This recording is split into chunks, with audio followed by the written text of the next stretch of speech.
YouTube, I just want this story like 65. I just want to talk about the meta for the countryside regionals. Just my thoughts on the regional for this Sunday, January 6th, I believe, in Countryside, Illinois. This will be my second time going there. As you can see, I have the Inzector deck up. Um, I'm just gonna break down a couple decks that I think you're gonna see at the regional. Insectors, it's just one of those lone decks that you gotta watch out for. Gotta be prepared. It's got so much potential, even though it's been limited. I mean, it's come so far in this meta so far. This first half of the meta. Um, I mean, even this year, it won. I believe it's first YCS. If not, it's first. Then it's second. I mean, I know it won the Worlds. It's just so much. It's still got a lot of potential there. It can definitely go toe to toe with prophecies. I mean, I think one of the hardest matchups with this deck is Dark Worlds because they can just see your hand.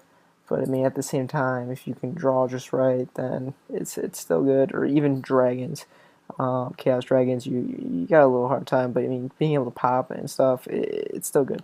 Second deck, prophecies. It, this deck, you didn't really see a lot of the play in the beginning when it first came out because a lot of the stuff got released in Abyss Rising that you really needed. Grand Spell Tower, you see it's like it was like $50, $60 when it first came out. You're seeing the price start to drop to like $20. It's the lowest it's ever been right now. And just the cards are being able to. A lot of people are saying that it's not tier 1. I believe it's tier 1 completely. The deck's able, with Spell Tower, just recycle the cards. You can easily beat like Chain Burden decks, stuff like that make you want to draw out. It's got Broken Card, Priestess, Banish Spell Book, and then you can destroy a card on the field. Broken. It's got its own Lance, Spellbook of Wisdom. It's got Spellbook of Secrets, lets you search. Like the searching power is amazing. Spellbook, Tower, Stoic. I mean, even Justice or Prophecy. Pretty much every card, it's just it just lets you search out. Bound Wand, really good combo with Magician. Even this, make sure it's like it's your own quick power up, and then you plus off of it once it destroys a monster. You get Priestess and Spellbook of Wisdom to your hand. Just straight up broken. It's a good deck, and a lot of people are starting to get their hands on the cards. So you're going to see a lot of this in the format right now. Definitely, if it's definitely not the first half of this format, then you're definitely going to see it in the next half. It's just straight up broken. A lot of hard decks. It's really hard to get over. Maybe Mermails has a better matchup against this, and because I mean it destroys cards and you get card effects. I mean, if there's one deck that I think that's going to be a contender for the first place, it's going to be the Prophecy deck. Like I said, because a lot of people are starting to run it. My locals, like there's 5 people that are running it. So yeah, another deck, I think Windups.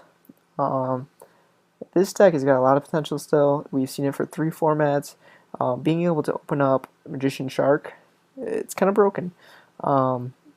I mean, you open up with that hand, and you're pretty much guaranteed game because you can go into Shockmaster and Shockmaster Lockdown, and it's pretty broken.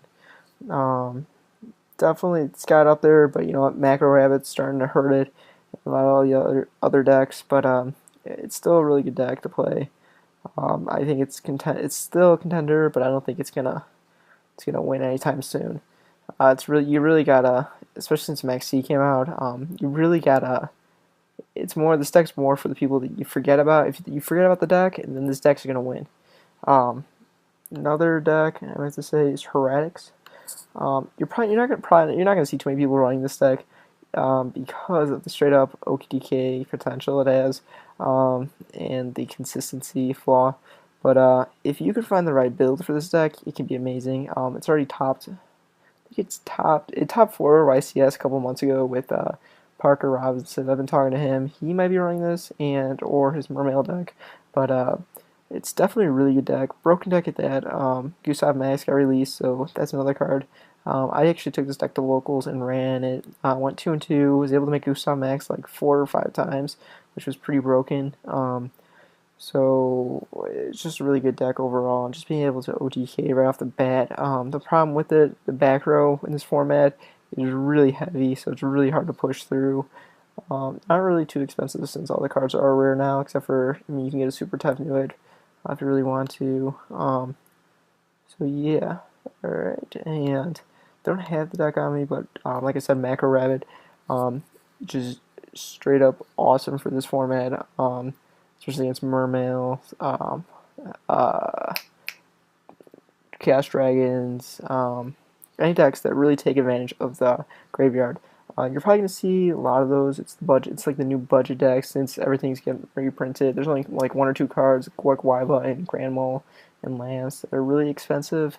I mean, they're not even that expensive. Like I think max $10 for a card, but it's still a really broken deck, and I think you're probably gonna see a lot of macro. Well, decently macro. I think people are starting to get bored of it, and it's not an auto. I mean, people give the name autopilot, but I mean, it takes skill in the end, because you don't always open up really good.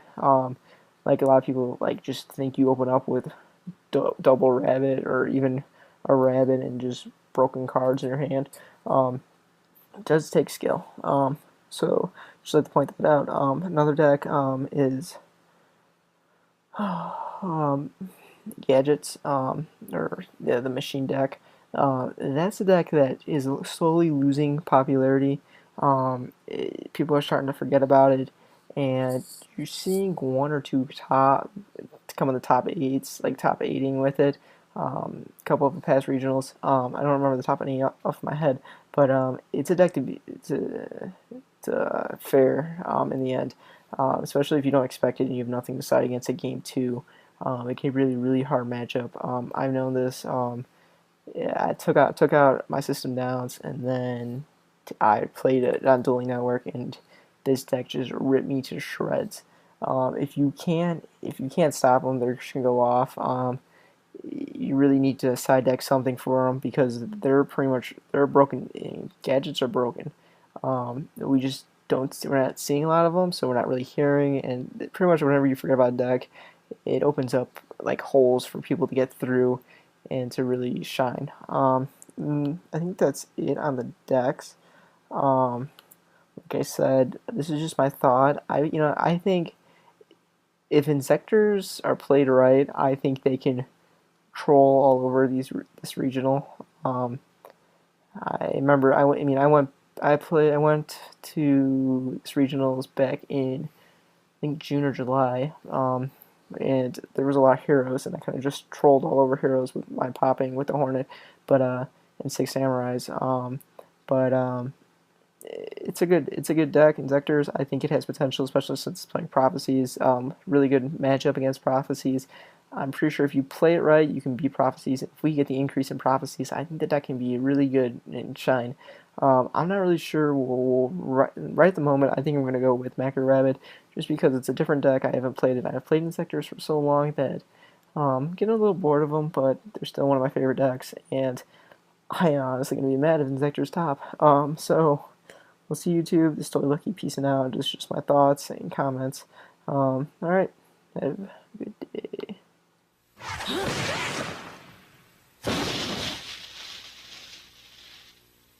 Boom!